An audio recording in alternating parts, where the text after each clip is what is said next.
Mi nombre es Cristian Ramírez, residente de neurocirugía. En este momento estoy rotando eh, por el servicio de neurooncología, entonces a propósito quise traer este tema.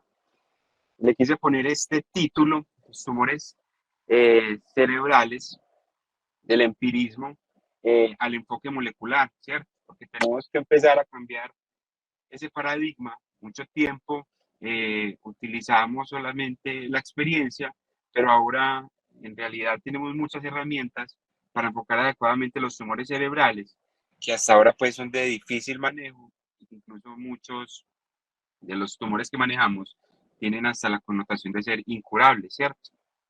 ¿Me confirman si me están escuchando bien en la pantalla? Sí, muy bien, Cristian. Listo, gracias. Muy bien. Entonces, desde la década de los 90, ¿cierto? Inicios de los 2000, estaba el proyecto, ese gran proyecto de descifrar todo lo que era el genoma humano, ¿cierto? Un proyecto ambicioso, mucha gente lo veía como no, ya no nos van a complicar más la medicina, ¿cierto? Pero entonces cuando salió ya el primer reporte, que fue en 2005 más o menos, empezaron a mirar todas las herramientas que nos daba, tanto en la genética y en el cáncer más que todo, pues, esas el diagnóstico. Entonces, que tumores, la neurocirugía era entrar y hacer un abordaje, sacar el tumor y hasta ahí llegaba el papel del neurocirujano. Pero entonces ya empezamos a cambiar todo eso. La biología molecular nos empezó a dar todos esos blancos terapéuticos para empezar a ofrecerle a los pacientes quimioterapias o terapias sistémicas enfocadas y más dirigidas para tratar de mejorar un poco el pronóstico y la respuesta a esos tratamientos. Entonces, la biología molecular nos da también esas pautas para empezar a enfocar el uso de la quimioterapia y las terapias sistémicas en estos pacientes con tumores cerebrales, ¿cierto? Entonces, la OMS, que desde el 1979 empezó a tomar ese papel y ese compromiso de clasificar los tumores del sistema nervioso.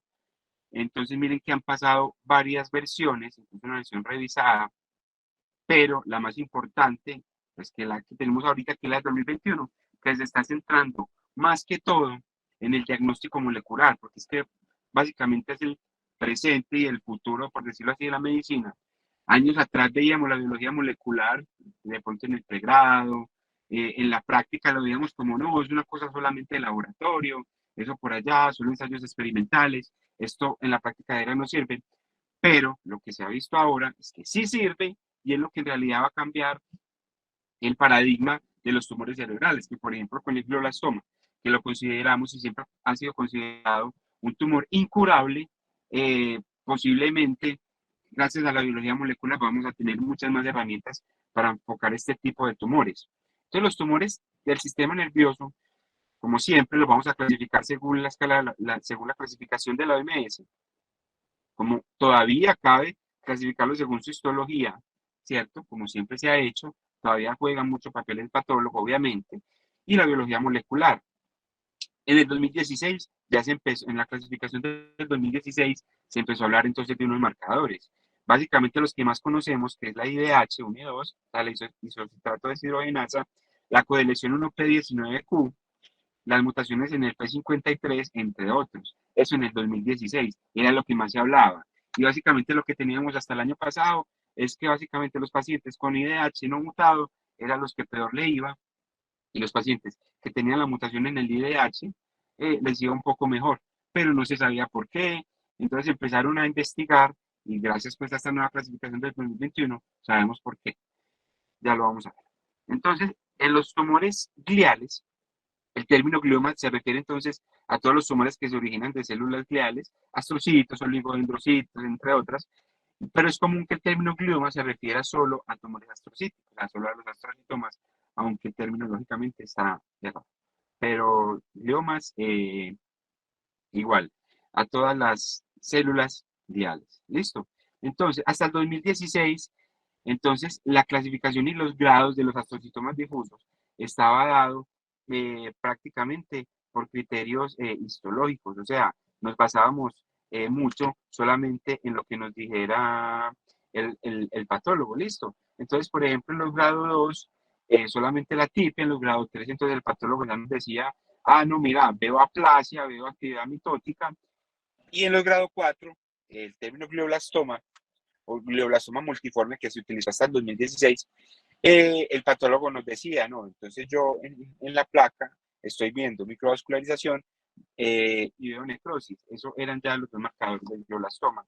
Pero como vamos a ver ahorita, para hablar de glioblastoma, ahorita solo podemos referirnos a un glioblastoma si solamente tenemos la biología molecular. Y acá viene pues la clasificación del 2021, que nos trajo varias recomendaciones nuevas. Ahora la clasificación no está basada solamente en los hallazgos histológicos y en la inmunohistoquímica, sino que también incorporan todos los marcadores moleculares, genes y proteínas claves para el diagnóstico, pero no solo para el diagnóstico, sino también para el pronóstico. Y el pronóstico dado en temas de supervivencia y en temas de respuesta al tratamiento. Entonces, la clasificación de la OMS del 2021 nos dice utilizar tipo y subtipo, ya las variantes de entidad y variante. Eso cambia, eso entra en desuso, como el término anaplásico. Ahorita vamos a hablar solamente de tumores grado 1, grado 2, grado 3, grado 4, dividiéndolos en tumores de bajo grado o de alto grado, ¿cierto? Y ya no vamos a utilizar números romanos, sino números arábicos para menos confusión. ¿Listo? Entonces, los grados se utilizan para determinar el comportamiento clínico de un tumor, ¿cierto? O sea, todavía es válido decir que tumores grado 1 y grado 2 son tumores de bajo grado con un mejor comportamiento clínico y que los tumores grado 3 y grado 4 son tumores de alto grado con un curso clínico y con un peor pronóstico. Listo. Los astrocitomas IDH mutados, entonces miren que va del grado 2, grado 3 y grado 4, como los meningiomas que son grado 1, grado 2 o grado 3, dependiendo también de su histología. Pero ahorita vamos a ver que incluso en los meningiomas está teniendo papel la biología molecular. Ahorita vamos a ver cómo. Y que tumores como el medulloblastoma de entrada se clasifican como grado 4 por su característica de malignidad. Entonces, tradicionalmente, el grado de los tumores lo daba solo las características histológicas, como lo vimos ahorita, la tipia, la mitosis, la neovascularización o la necrosis. Pero los marcadores moleculares están cambiando todo el paradigma y pueden cambiar el pronóstico de cada tumor en particular. Por ejemplo, lo que ya sabíamos desde el 2016 es que los pacientes con IDH no mutado se comportan como un tumor grado 4, independiente de la histología. O sea, así el patólogo, perdón, así el patólogo nos diga que no ve mitosis, que no ve neovascularización, que no ve necrosis, así el tumor sea histológicamente un grado 2, incluso un grado 3, si no tiene la mutación en el IDH, se clasifica como un grado 4 de entrada. ¿Listo? Eh, Como hay algunos tumores que vienen mucho tiempo en seguimiento, hay veces que no tenemos toda la información o no se les hizo, no se les pidió todos los marcadores tumorales, entonces los tenemos que clasificar ya sea como no especificados o como no clasificados. Pero eso para qué? Es la importancia de empezar a incorporar todo esto para que no tengamos tumores que no se clasifiquen bien, sino empezar a hacer bien todo el enfoque de estos pacientes. Otra cosa de lo que se está hablando es el perfil de metilación de los tumores, del ADN de las células tumorales. ¿Listo? Entonces, hay muchos estudios que se están haciendo, y algunos ya terminados, que están determinando los patrones de metilación del ADN y cómo eso se correlaciona con el pronóstico y el curso clínico de los tumores. Entonces, es una herramienta importante para clasificar los tumores. Llega como un método auxiliar adicional a la histología y a los otros marcadores que ya tenemos y me ayuda mucho a marcar el pronóstico y la respuesta al tratamiento, porque como vamos a ver ahorita, que algunos tumores que son metilados muestran un mejor curso clínico. Entonces acá tenemos la nueva clasificación del 2021, mire que me da un tipo tumoral, o sea, un glioma difuso, y que ese tiene algunos subtipos, por ejemplo, el astrocitoma IDH mutado, o el oligodendroglioma IDH mutado, o el glioblastoma IDH wild type o no mutado, ¿cierto? Eso es muy importante tenerlo en cuenta, porque ya el término glioblastoma se va a reservar únicamente para los gliomas que no tienen la mutación en el IDH.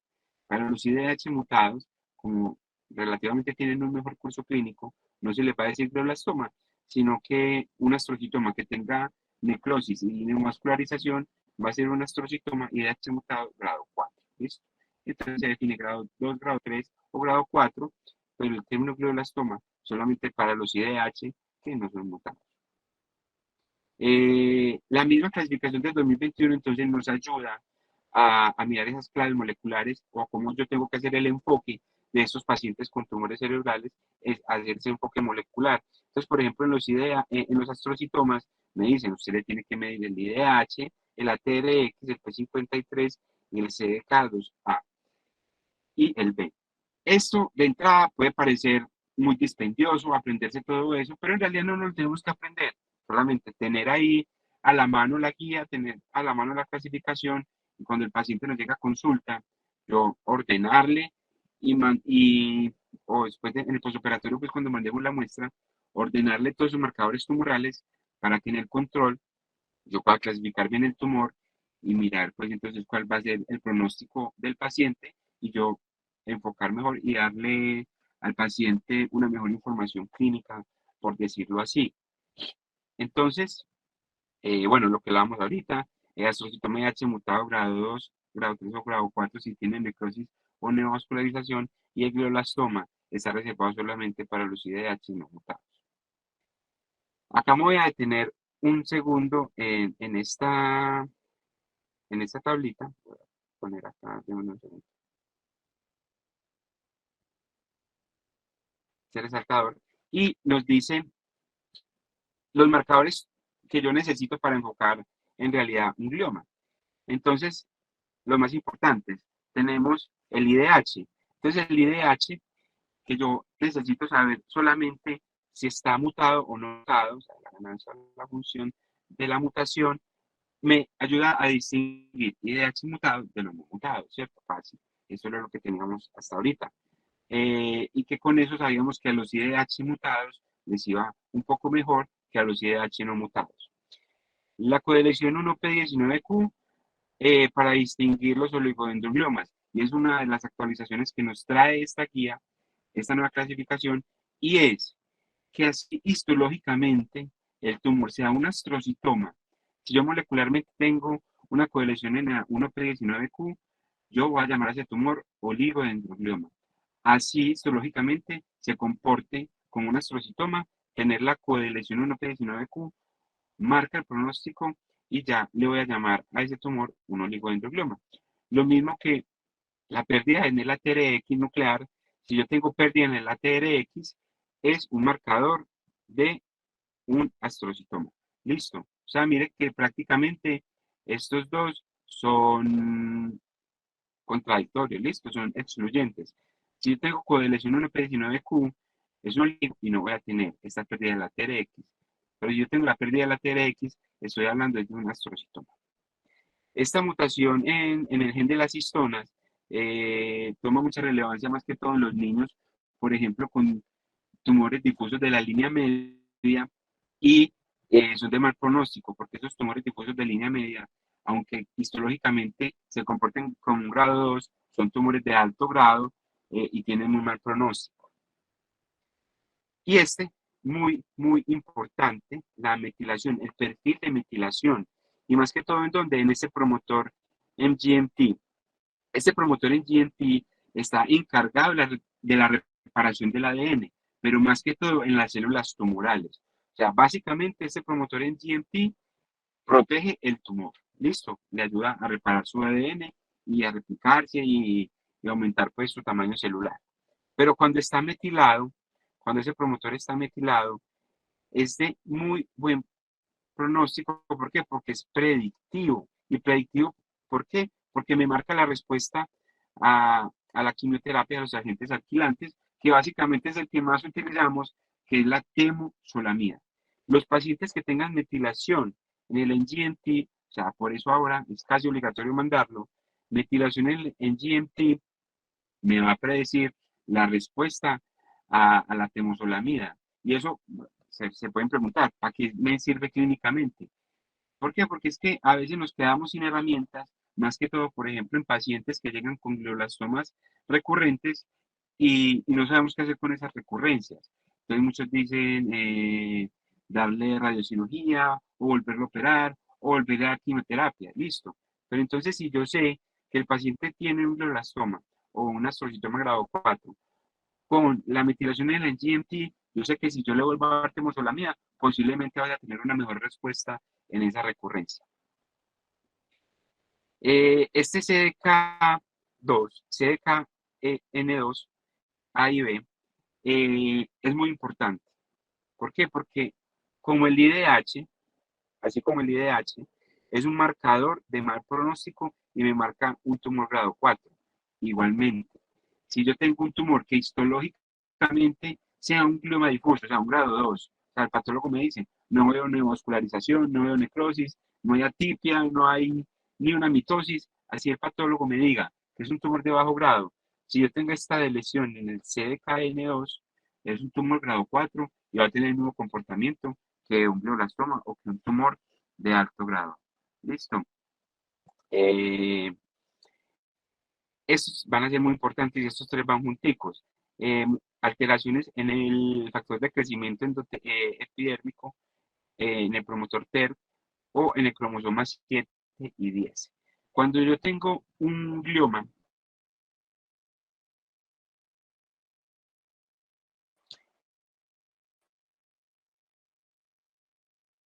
IDH no mutable en uno de estos tres. ¿Listo? O sea, alteraciones en el factor de crecimiento epidérmico, alteraciones en el TERP o alteraciones en el cromosoma 7 y 10 son marcadores de mal pronóstico y son marcadores de un tumor grado 4. Listo.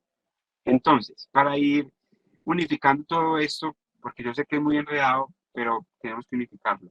Entonces, la nomenclatura es cuando yo tengo un astrocitoma IDH mutado, entonces yo lo voy a clasificar como grado 2, grado 3 o grado 4, ¿cierto? Acordémonos que cambiamos de números romanos arábicos. El término glioblastoma ya no se utiliza para el IDH mutado y se introduce ese parámetro del CDKN2, ¿cierto? Acuérdense que si yo tengo esta lesión en este gen, me marca de una vez un grado 4, ¿cierto? Y la actividad mitótica continúa siendo un criterio para diferenciar un grado de un grado 3. Y acá lo vemos. Miren que todavía la histología toma mucha importancia. Un tumor grado 2 es un tumor difuso, ¿cierto? No tiene mayor atipia, no tiene mayor alteración celular. Mientras que un grado 3 ya tiene anaplasia y ya tiene algo más de actividad mitótica.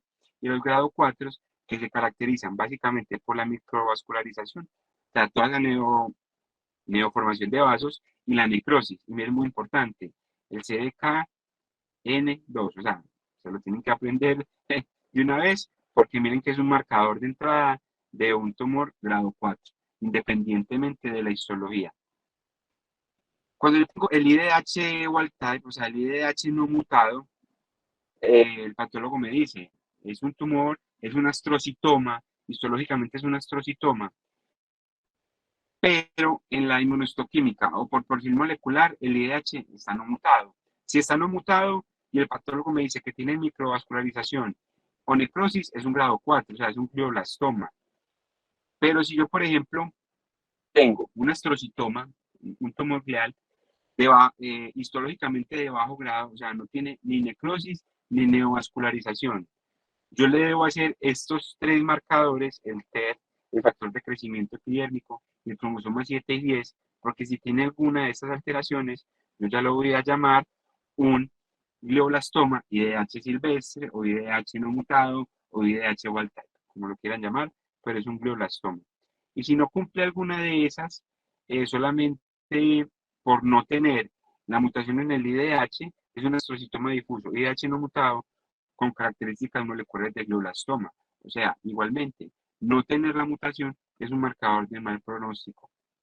Entonces, este artículo del Impact Now, que es el que me da las recomendaciones de todos los criterios para yo hacer el grado de los glioblastomas, entonces me dice, que en 2016 se incorporó la mutación en la isocitrato deshidrogenasa, que es un marcador diagnóstico y pronóstico. Eso lo tenemos muy claro. Y que los astrocitomas sin la mutación tienen un comportamiento más agresivo. Creo que eso está más que claro y lo que teníamos hasta ahorita. Entonces, ¿cómo vamos a estratificar mejor esos astrocitomas difusos que tienen IDH mutados? O sea, sabemos que los IDH no mutados les va mal, pero entonces a los IDH mutados, entonces nos dijeron, no, venga, hay otras alteraciones genéticas o moleculares que predicen el curso de estos gliomas. Entonces, el que veíamos ahorita, muy importante, CDKN2, A o B, si está delesionado, es un marcador de mal pronóstico en pacientes con gliomas difusos, listo. Se asocia a niveles bajos de metilación, o sea, yo tener esta homodeleción se asocia con niveles bajos de metilación. Y acuérdense que yo tener niveles bajos de metilación es tener poca respuesta al tratamiento. Claro, esos pacientes tienen mejor sobrevida global y miren que está más frecuente en los tumores grado 4. ¿Listo? O sea, me habla más de tumores de alto grado y de mal pronóstico. La metilación del DNA, entonces los pacientes con gliomas con bajos niveles de metilación tienen menor sobrevida. ¿Y eso por qué? Porque tienen menor respuesta al tratamiento. Y más del 75% de los pacientes que tienen bajos niveles de metilación tienen alteraciones en el CDKN2. O sea, mire que todo se correlaciona. Perfil de metilación del MGMT y la de lesión del CDKN2A. La actividad mitótica, como les dije, sigue siendo un criterio para definir un grado 2 y un grado 3, ¿cierto? Si yo tengo muchas figuras mitóticas, un KI67 mayor del 4%, pasa a ser de un grado 2 a un grado 3 y eso se lo reporta a uno el patólogo. Cuando vamos a hablar de pronóstico de supervivencia para mirar entonces ya en la práctica clínica para qué sirve todo esto, entonces miren, por ejemplo, este AO es oligodendroglioma anaplásico y acá se refirieron al oligodendroglioma a todos los pacientes que tenían la codelesión 1P19Q, o sea, es el verde. Miren que tener la codelesión 1P19Q es un marcador de mejor pronóstico que, por ejemplo, los pacientes que no tienen esa codelesión, ya sea un astrocitoma anaplásico o sea un glioblastoma, que es a los que peor le va. Y cuando yo voy a enfocar los pacientes según el CDKN2A, miren, por ejemplo, miren el verde, que lo veíamos ahorita, que era el oligodendroglioma. Mire que aunque tenga la codelesión 1P19Q, que le va mejor, si no tiene, mire que es dual type el CDKN2, o sea, no tiene mutación en este CDKN. Si no tiene mutación en este CDKN2, le va mucho mejor. Pero miren, que así sea un oligodendroglioma, si tiene el CDKN2 de lesionado o mutado, miren acá cómo le va de mal, ¿cierto? Entonces, por eso y por estos estudios de pronóstico y de desenlace, eh, se dieron cuenta que la mutación en el CDKN2 es un marcador de mal pronóstico independientemente de las otras características histológicas y moleculares. ¿Listo? Tener mutación en el CDKN2 es un marcador de grado 4, es un marcador de muy mal pronóstico. Y si a eso le sumamos que yo tenga, que no sea un oligo, sino que sea un astrocitoma, un glioblastoma, o sea, no tiene la colección 1P19Q, y adicionalmente a eso tiene la deleción en el CDKN2, el pronóstico es muchísimo peor. Miren que es el negro. ¿Listo? Este algoritmo me gusta mucho, simplifica mucho de lo que ya hemos hablado para ir concluyendo esta parte de los gliomas. Entonces, miren, me divide a los gliomas o los astrocitomas y oligodendrogliomas en dos grupos, los que son IDH mutados y los IDH no mutados. Los IDH mutados, entonces yo tengo que medir el ATRX o el 1P19Q. Si yo tengo mutación en el ATRX, me voy para el grupo de los astrocitomas, ¿cierto? O sea, tengo un IDH mutado con mutación en el ATRX. Si yo tengo CDKN2A, bien, o sea, lo tengo bueno, es un tumor grado 2 o grado 3, un astrocitoma. Si yo tengo un IDH mutado, con ATRX mutado y con CDKN2 mutado, es un astrocitoma grado 4, solamente por tener esta mutación. Y si me voy para el otro lado, o sea, no tengo alteración en la TRX, acuérdense que es uno que es lesionado, y eso es un oligodendroglioma, que tiene mejor pronóstico, ya sea grado 2 o grado 3. Listo. Cuando yo me voy al lado de los astrocitomas o de los astrocitomas IDH no mutados, o sea, silvestres, wild type, entonces miren que yo tengo que hacer lo que les dije ahorita, medir ya sea el TER o el factor de crecimiento epidérmico, los cromosomas 7 y 10, y si tiene alguna de esas, es un glioblastoma, que es un tumor grado 4, pero al ser IDH no mutado, se le da el término de glioblastoma, y la importancia que le dan acá también a la metilación del MGMT para mirar qué tanta respuesta va a tener a la temozolomida. Entonces, rutinariamente deberíamos realizar inmunistoquímica, tanto para la IDH y la TRX, ¿cierto? Para definir que es un paciente con un astrocitoma. Examinar también el 1P19Q en los pacientes para definir que es un oligo. Evaluar el estado de metilación del NGMT para mirar qué respuesta va a tener a la temozolomida. Determinar el CDKN2A, B en todos los gliomas IDH mutados para marcar entonces que se trata pues de un grado 4, y en pacientes con IDH silvestre, con IDH no mutado, medir el TER o el factor de crecimiento epidérmico o el cromosoma 7 y 10 para llamarlo glioblastoma IDH no mutado. ¿Listo? Eh, obviamente también las mutaciones en las histonas para gliomas difusos de línea media, que así, para repetir, que así histológicamente sean gliomas de bajo grado, si tiene alteraciones acá, es un glioma difuso de línea media, tiene muy mal pronóstico. Este otro artículo también reciente que nos dice qué implicaciones clínicas tiene entonces ese análisis molecular. O sea, que no es solamente algo de laboratorio, no es solamente algo de los patólogos, algo que se va a quedar solamente en el laboratorio, sino que en realidad sí tiene implicaciones clínicas. Y es esto. Miren que, por ejemplo, cuando yo mido mutaciones en el TER, independiente de si yo tengo el IDH mutado o no mutado, que también marca pronóstico obviamente, pero miren que, por ejemplo, el que el mejor pronóstico tiene, que es el verde, es un paciente con el IDH mutado y con 1P y con la colección 1P19Q. Listo, miren que el oligodendroglioma le va mucho mejor. Pero si yo tengo, por ejemplo, un paciente que tiene el IDH no mutado, o sea, wild type, y que aparte de eso tiene mutación en el TER, miren que es de los que peor pronóstico tiene, ¿cierto? Igualmente, así yo tenga un paciente con IDH mutado, que se supone que es de buen pronóstico, pero si yo, perdón, pero si, acá, pero si yo tengo mutado el TER, miren que va a tener un peor pronóstico, ¿cierto? O sea, miren que son complementarias, ¿cierto? El IDH no mutado, mal pronóstico, y mutación en el TER, mal pronóstico, ¿cierto? Y eso lo podemos ver acá también en esa curva de supervivencia. A los que mejor le va es el IDH mutado con colección 1P19Q, o sea, oligodendrogliomas, y a los que peor le va es a los que tienen el IDH no mutado y a los que tienen mutación en el TEP, es a los que peor les va. Eso era como lo más grande de la charla, solamente unas palabritas de meningiomas como para graficarles que se está haciendo en otros tipos de tumores primarios.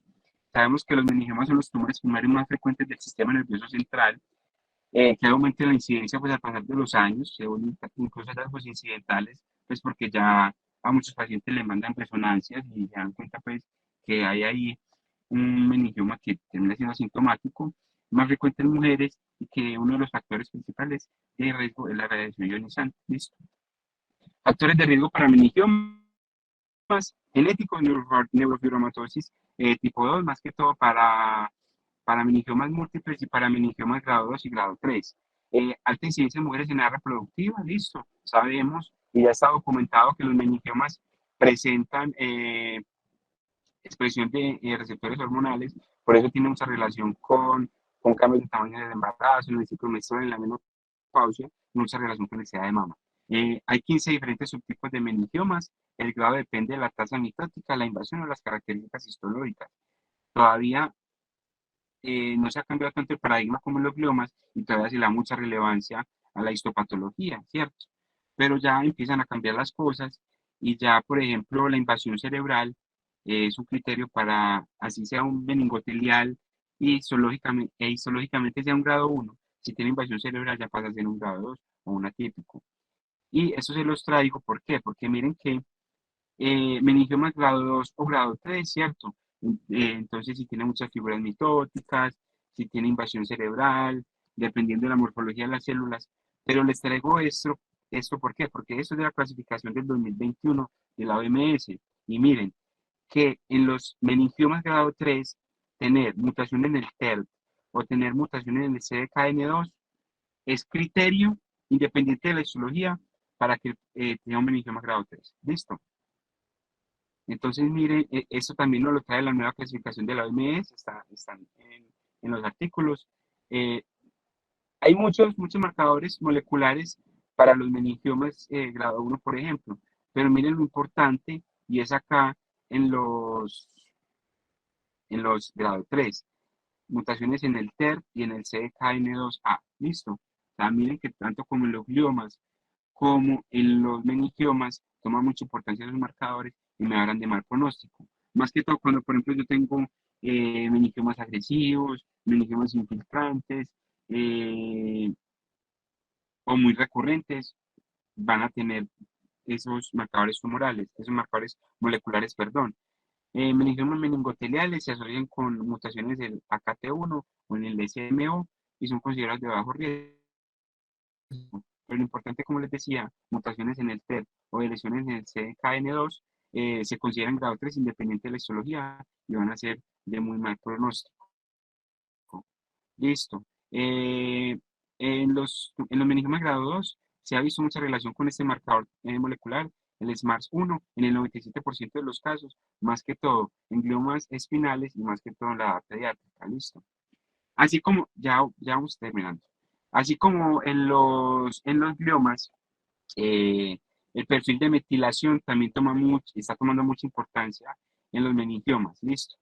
No se asusten con esto, puede ser enredado, pero básicamente lo que hicieron en este estudio es coger un grupo grande de meningiomas y les hicieron el perfil de metilación del ADN de esas células tumorales. Y básicamente lo que vieron es que se dividen en 6 grupos moleculares, los meningiomas, que es BEN1, BEN2, BEN3, INTA, INTB y el MAL, ¿cierto? El BEN1, BEN2 y BEN3, tener ese perfil de metilación, o sea, eso uno lo manda y el reporte le dice, tiene tal perfil de metilación y está en tal grupo. Si está en el grupo BEN1, BEN2 o BEN3, miren que son tumores grado 1 con mejor pronóstico clínico. Si es INTA o INTB, son tumores grado 2, ya empieza a tener problemas de recurrencia y problemas de peor pronóstico y menos sobrevida libre de progresión. Y miren que tener el grupo mal es un indicador de grado 4. O sea, la biología molecular, pura biología molecular, nos va a clasificar esos grupos y mire que me habla también de pronóstico, ¿cierto? Miren, por ejemplo, BEN1, BEN2 y BEN3, que se relaciona con el AKT1, el SMO, miren que todo tiene relación.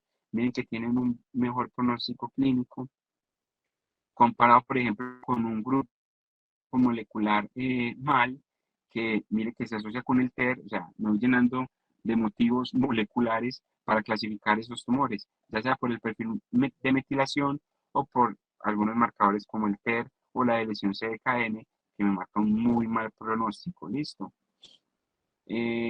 Sabemos que los grados 1 tienen mucha mejor supervivencia libre de progresión comparado con los grados 2 o los grados 3 y que según el perfil de metilación, miren que si yo tengo un BEN1, BEN2 y BEN3, que son estos de acá, tienen mayor sobrevida libre de progresión comparado con un mal que termina siendo un criterio molecular independiente de la histología, un patrón molecular de grado 3, o sea, de muy mal pronóstico. Listo. ¿Qué conclusiones tenemos para llevar a casa? Hay que comenzar a darle protagonismo a los marcadores moleculares en el enfoque de los tumores del sistema nervioso central. Porque es una herramienta que nos va a servir no solamente para el diagnóstico, sino para yo ser más claro con la información que le doy al paciente y para decirle qué pronóstico va a tener y obviamente para los blancos terapéuticos y para yo predecir cómo le va a ir a los pacientes con dichas terapias.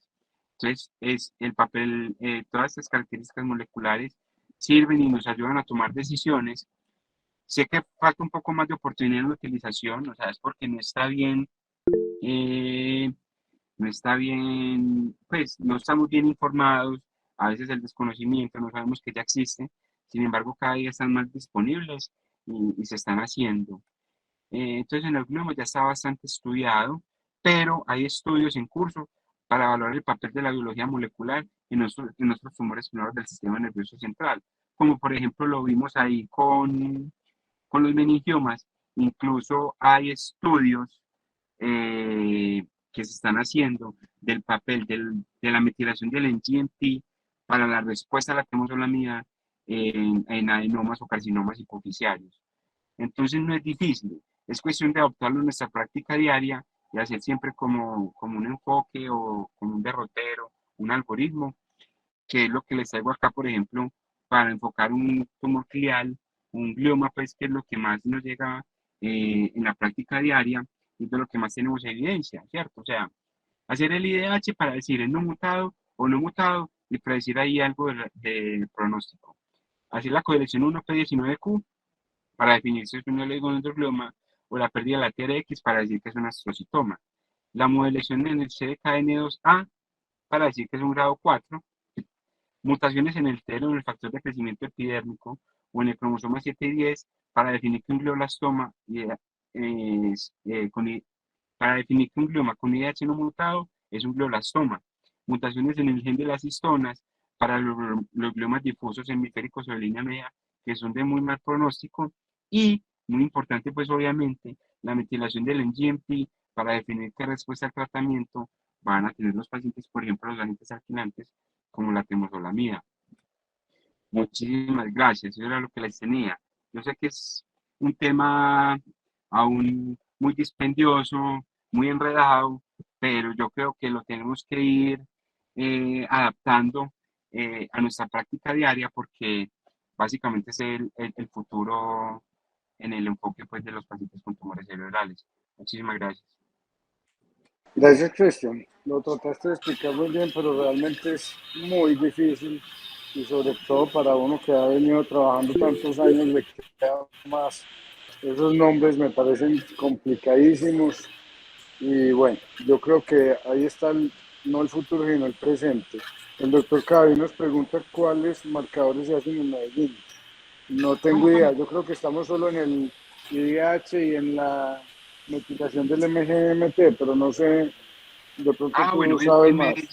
En Medellín solamente estamos haciendo IDH, pero solamente por inmunistoquímica, y estamos haciendo la codelección 1P19Q por FISH. Pero en realidad este mes, pues que estaba rotando en oncología, me di cuenta que en realidad las EPS autorizan todos estos marcadores y en Bogotá los están haciendo todos. O sea, lo que usted pida, acá en Colombia los estamos haciendo.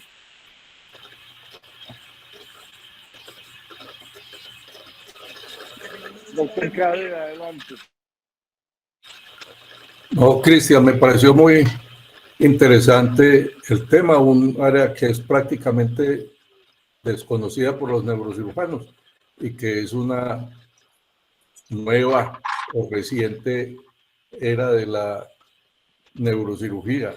No es nueva, ya tiene un tiempo, como dijiste, pero para los neurocirujanos apenas ahora empezarán a interesarse en eso. Y es necesario, se ve la necesidad de que el neurocirujano se olvide de que lo único que podía hacer es operar. De acuerdo. También ahora este campo de la neurooncología es un campo para que el neurocirujano se interese en conocerla a profundidad y que no pase como ahora que el neurocirujano no puede mandar prácticamente ningún citostático. Ese es un área propia del neurocirujano para seguir los tratamientos. Y también esta, estos nuevos tipos de tratamiento a mí me hacen pensar otra vez que la cirugía no es la única y que, como ya pasa en otros cánceres, la cirugía no es la primera opción. Muchos cánceres en este momento son tratados primero con quimioterapia y después con cirugía. Y con lo que hablaba Ignacio de ese montón de nombres y de conductas y de ser capaz de establecer un pronóstico cierto con tantos marcadores, yo creo que eso va a quedar muy sencillo con lo que decían de los algoritmos, pero es que los algoritmos evolucionan muy rápidamente a lo que es la inteligencia artificial. Entonces, finalmente un computador podrá dar el mejor pronóstico y el mejor tratamiento en un tumor. Muchas gracias, la conferencia estuvo muy buena, muy resumida. Muchas gracias. De acuerdo, muchas gracias, Cristian. Muy buena la conferencia, hay que oírla 2 o 3 veces para uno ir aprendiendo. Y leer, pues, obviamente. Ignacio, dentro de poquito te haré algunas preguntas relativas a qué es lo que has aprendido. Bien. Bueno, muchísimas gracias a todos. Nos vemos mañana. Feliz día.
Al pródigo amado